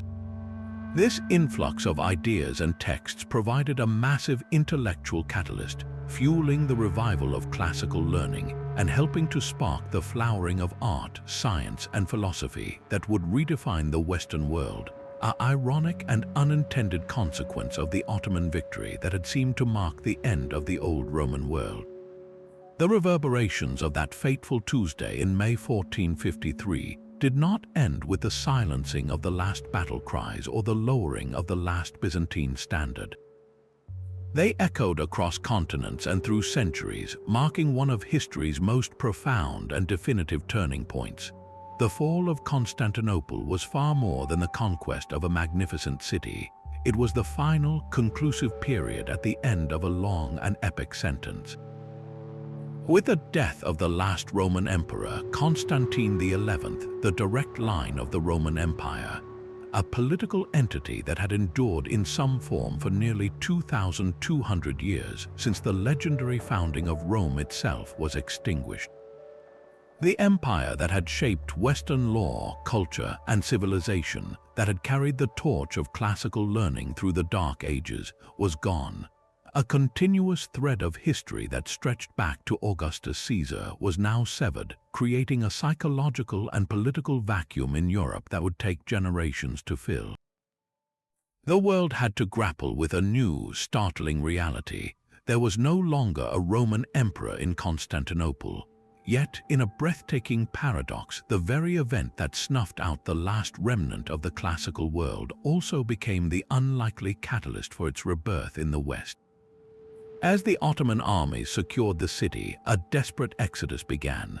Among the refugees streaming toward Italian merchant ships in the harbor were not just nobles and merchants, but a priceless human treasure, the scholars, scribes, and philosophers of Constantinople. These men clutched not bags of gold, but chests filled with precious, ancient manuscript texts that had been preserved for centuries in Byzantine libraries, but were almost entirely unknown in Western Europe. They carried the original Greek works of Plato and Aristotle, of Homer and Sophocles, of mathematicians like Archimedes and physicians like Galen. This was a mass transfer of knowledge on an unprecedented scale. These scholars found welcoming patrons in the wealthy city-states of Italy, particularly in Florence under the Medici family and in Venice. Their arrival electrified the intellectual climate, providing Italian humanists with direct access to the foundational texts of their own classical heritage, but in their original, unpolluted Greek forms rather than the often flawed Latin translations they had relied upon for centuries. This influx of knowledge and the scholars who could interpret it poured gasoline on the smoldering embers of the Italian Renaissance. It fueled a revolution in art, philosophy, and science. A new way of thinking focused on human potential and the rediscovery of classical ideals. Humanism exploded across the continent. Artists like Leonardo da Vinci and Michelangelo began to study classical Greek techniques of proportion and realism. Philosophers began to question medieval scholasticism with fresh insights from Plato. The very worldview of Europe shifted from a medieval, church-centric perspective to a more human-centered one, all thanks to the knowledge preserved by the Byzantines and then unleashed upon the West by their tragic downfall. It is one of history's great ironies that the Ottoman conquest, which seemed to mark a victory for the East over the West, directly enabled the flowering of Western culture into its most brilliant and influential era. For the victors, the conquest was the foundational moment that propelled them onto the world stage. With Constantinople as his new capital, which he renamed Istanbul, Mehmed II could now legitimately claim the title of Caesar, positioning the Ottoman Empire as the direct successor to Rome. The city's strategic location gave the Ottomans unshakable control over the trade routes between Europe and Asia, allowing them to dominate the Mediterranean and Black Seas economically. The vast wealth generated from this control funded further military expansion, and for the next 2 centuries the Ottoman juggernaut seemed unstoppable. It expanded deep into Eastern Europe, threatening Vienna itself, conquered the Middle East and North Africa, and became a naval power that challenged every European state. The empire became a vast, multicultural superpower that would endure for over 450 years, its legacy shaping the modern political landscape of the Balkans, the Middle East, and Eastern Europe. The fall of Constantinople didn't just end one empire, it decisively created another, shifting the center of gravity in world politics and establishing a powerful Islamic empire that would stand as a rival to Christendom for centuries to come. Walking those same battlefields today, it's a humbling experience to realize that the physical scars of this world-altering event are still there, waiting to be seen. The legendary Theodosian walls, though battered and intersected by modern roads, still stand as a powerful and haunting presence in modern Istanbul. The most striking evidence isn't in a museum case, it's etched directly into the ancient limestone itself. If you know where to look, you can find the unmistakable pockmarks and massive, repaired breaches left by Mehmed's massive cannons, particularly in the section around the St. Romanus Gate, the very heart of the final Ottoman assault. These aren't mere blemishes, they are the literal impact craters of history, the brutal signature of a new age of warfare permanently scarred onto the face of the old. Recent archaeological work has moved beyond simply gazing at these visible wounds, using groundbreaking technology to peel back the layers of time. Ground-penetrating radar surveys have been employed to map the full, incredible complexity of the defensive system that lies buried beneath the soil. This has given us a clearer picture than ever before of the vast moat, or fosse, which was largely filled in over the centuries. The scans reveal its original formidable depth and width, showing just how daunting that first obstacle was for any attacking army. Furthermore, archaeologists have pinpointed the locations of long-lost posterns, the small sally ports like the infamous Kerkaport gate. Identifying these forgotten entry points helps us understand the precise path of that fatal, final infiltration, moving the story from legend into the realm of tangible, mapped geography. Perhaps the most poignant discoveries come not from the grand walls, but from the quieter, more personal spaces. Excavations in areas like the Blaşany Palace complex have uncovered artifacts frozen in a moment of sheer panic. Hoards of coins hastily buried by residents who hoped to return after the fighting, only to never come back. These humble, hidden treasures speak volumes about the fear and uncertainty of those final days. Even more chilling are the mass graves discovered just outside the wall line, containing the skeletal remains of soldiers and civilians with clear evidence of violent trauma. Forensic analysis of these bones tells a silent, brutal story of the siege's human cost, providing a sobering counterpoint to the grand narratives of emperors and sultans. The story of the siege is also being rewritten from the Ottoman perspective, thanks to discoveries within their own camps. The suspected foundry sites where Orban cast his massive cannons have been identified through soil analysis, revealing high concentrations of metallurgical slag and charcoal. This allows us to understand the immense industrial effort that was happening just out of sight of the city's defenders. Most remarkably, in 2018, during the construction of a subway station in Istanbul, workers unearthed a previously unknown twin to the famous Rumelihisari fortress. This discovery confirmed historical accounts that Mehmed built a pair of fortresses to control the strait, his throat cutter, demonstrating a level of strategic planning and resource investment that was simply unparalleled at the time. Every arrowhead, every cannonball fragment, and every repaired section of stonework adds another piece to the puzzle. This continuous archaeological detective work does more than just confirm the stories written by the victors and the vanquished. It challenges them, adds nuance, and grounds a legendary event in physical reality. It transforms the fall of Constantinople from a distant chapter in a history book into a tangible, touchable story written in stone, soil, and bone. ensuring that the echoes of those 53 days will never fully fade away.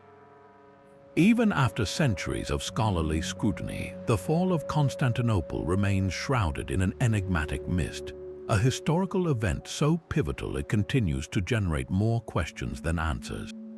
The final moments of the last Roman emperor, Constantine XI, stand as the greatest of these mysteries. We know he fought heroically in the desperate hours of the final assault, but his ultimate fate is lost to the chaos of the sack.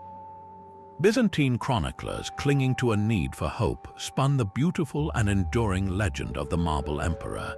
This tale claims an angel rescued Constantine at the very instant of his death, transforming him into a marble statue and secreting him away in a golden cave beneath the city near the Golden Gate, where he sleeps until the day he is called to awaken and restore Christian rule. This was far more than a simple story. For a conquered people, it was a vital psychological lifeline, a narrative of eventual redemption that allowed them to endure centuries of Ottoman rule with a sliver of undying hope. Yet, more practical theories persist. Some Ottoman accounts suggest his body was discovered among the anonymous dead, identified only by the imperial eagles on his purple stockings, and that he was given a proper burial. Others propose he was buried in a mass grave, his remains forever mingled with those of his fallen soldiers, a tragically anonymous end for the last of the Caesars. The truth is, his body was never officially identified, a fact that has forever secured his place not just in history but in legend. Beyond the fate of its last emperor, the city itself is rumored to hold secrets buried beneath its streets and foundations. Persistent legends speak of a vast network of hidden tunnels and underground chambers used during the siege, some for escape and others for safeguarding the empire's most priceless treasures. The most famous of these tales involves the magnificent library of the Byzantine emperors, a repository said to contain ancient scrolls and texts from the Library of Alexandria, the lost plays of Sophocles, and irreplaceable historical chronicles. As the Ottomans broke through, the story goes, priests or officials hurriedly sealed these treasures in a secret subterranean vault beneath the Hagia Sophia or the Great Imperial Palace, hoping to preserve them from destruction. Despite centuries of searching, no such library has ever been found, leading many to believe it is either a myth or still lies waiting, hidden behind a forgotten wall. Modern archaeologists and historians remain divided, with some dismissing it as romantic folklore and others pointing to the recent discoveries of previously unknown cisterns and chambers as evidence that the city still has secrets to yield. The narrative of the fall itself is also undergoing a modern reinterpretation, moving beyond the traditional framing of a simple clash between East and West or Christianity and Islam. Contemporary scholars are placing greater emphasis on the role of internal division within Christendom as the true catalyst for the collapse. The bitter schism between the Orthodox and Catholic churches, and the profound resentment many Byzantines felt toward the Latin West after the horrors of the Fourth Crusade, crippled the city's ability to secure meaningful aid. This reinterpretation asks us to see the conquest not as an inevitable victory of one rising power over a dying one, but as a tragic failure of unity. Furthermore, the Ottoman victory is increasingly analyzed not just as a military achievement, but as a masterful feat of logistics, psychological warfare, and technological innovation. Mehmed's success is reframed from that of a mere conqueror to that of a brilliant CEO-like figure who managed a colossal, multinational enterprise of conquest, coordinating everything from cannon foundries to naval portage with breathtaking efficiency.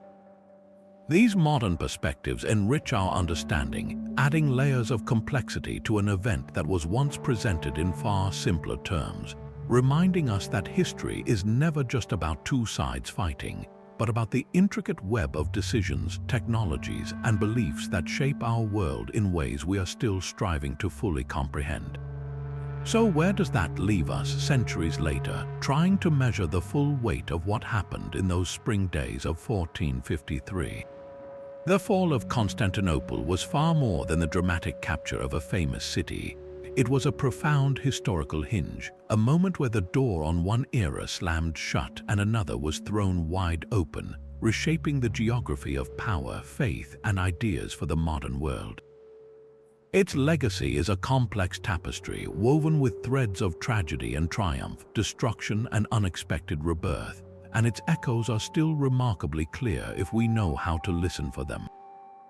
In the most immediate sense, the siege sounded the final death knell for the Middle Ages and forcefully announced the arrival of the early modern era. The success of Mehmed's massive cannons rendered the high, thick walls that had defined medieval warfare suddenly obsolete. Warfare would never be the same. The age of the castle was effectively over, and the age of gunpowder and artillery had decisively begun. This shift in military technology forced a complete rethinking of fortification design and national defense across Europe, a direct and pragmatic response to the Ottoman threat now camped on its doorstep. Politically, the event redrew the map. The Ottoman Empire, with its new capital strategically placed at the crossroads of the world, exploded into a dominant superpower, controlling vital trade routes and projecting its influence deep into Europe, the Middle East, and North Africa for the next 4 centuries.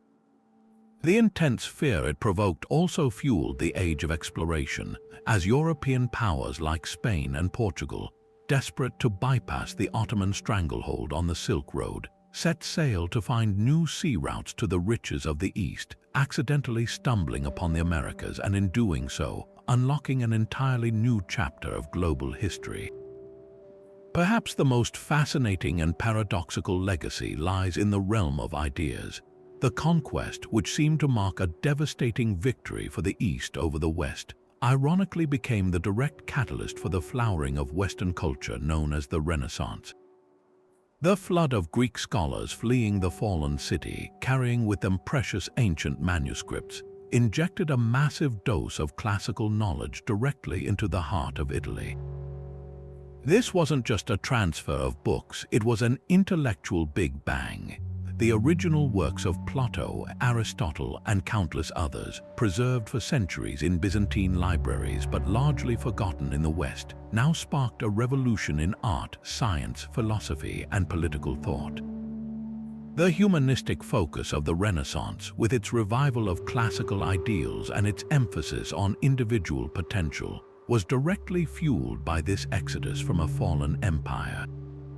In a breathtaking twist of fate, the end of Byzantium provided the essential spark for the cultural rebirth of Europe. Yet, the event also cast a long and divisive shadow. It cemented the deep and enduring schism between the Eastern Orthodox and Roman Catholic churches, a division that still shapes cultural and political identities across Eastern Europe today. For the Islamic world, the conquest of Constantinople remains a point of immense pride and a powerful symbol of historical achievement, with Mehmed the Conqueror standing as a legendary figure. The city itself, now Istanbul, stands as a living monument to layered history, where Byzantine aqueducts still function, Roman hippodromes outline public squares, and the majestic dome of the Hagia Sophia, having served as a church, a mosque, and now a museum, embodies the complex, often contentious, but inextricably intertwined legacy of two worlds. This is why the story continues to captivate us. It has the compelling elements of a great drama, a heroic last stand, a brilliant young conqueror, technological innovation, and a shocking reversal of fortunes. But more than that, it represents a true crossroads. It's a story that forces us to grapple with the end of something ancient and the brutal, messy birth of something new.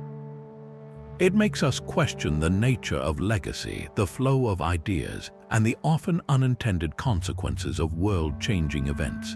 The echoes of those final cannon shots across the Theodosian walls reverberate through our geopolitics, our culture, and our understanding of history itself. We'd love to hear your thoughts on this pivotal moment. What aspect of the fall of Constantinople do you find most fascinating? Was it an inevitable tragedy or a catalyst for unexpected change? Share your perspective in the comments